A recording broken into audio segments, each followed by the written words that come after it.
tell you about Tarzan. Let me just tell you. So I grew up with that movie. Tarzan is my stuff. Tarzan was like me. And if you think about it, it makes sense. When I used to watch Tarzan as a kid, I thought, he's a guy, he's strong, he's built, everyone knows he's a guy, but he has long hair.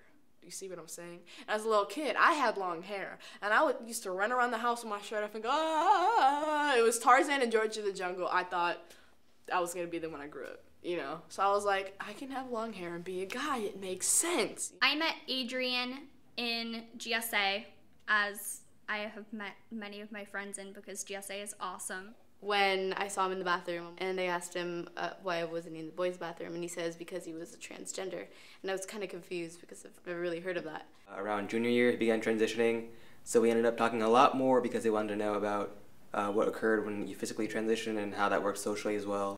Well, my favorite person would have to be Messiah Bailey because she's the love of my life.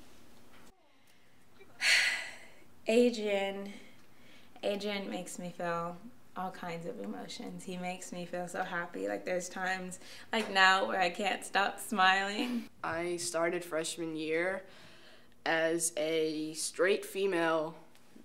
I wasn't out as a transgender male yet, but that year was like the first year I decided to act female and kind of conform to society, because all my life growing up, I was a little boy in the wrong body. It was a process of me coming to where I am now, which is like the happiest point in my life. So thank God I was able to come out, you know, and be comfortable with myself and understand what I was feeling throughout my whole life. I'm actually like genuinely happy for the first time in my life, and I'm grateful. I'm so grateful. He's one of the people at SAMO who I most value as an activist and as a kid who knows that he can make a difference. Los Angels of Los Angeles, watch me inspect, analyze, dissect the androgyny.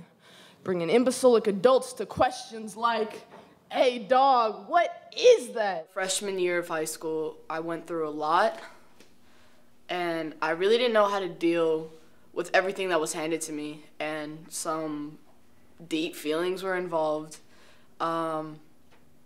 And I just started to write. Why is his chest so busty? Why are her legs so hairy? If she has female parts, she will never be a man. Just write, and it would come out, and it would just come out naturally. It would like end up rhyming. I don't know, it was just like a natural thing for me, and I think of it as a gift because it honestly saved my life. It helped me get through one of the most difficult years of my life, and it was like the way that I could express myself, like the truest and like rawest form of self-expression. So I remember at Project Safe Zone, this was the first time that I went to Project Safe Zone, and it was just last year, and I remember he performed a poem that was really incredible, and you could tell that like this was one of the first things on his mind. He was like, I need to do this. I think the first time I saw him perform was at Project Safe Zone. He told me that he worked with this group called Brave New Voices. I thought that was awesome because I know it's a wonderful group as well. My other friends are involved in that.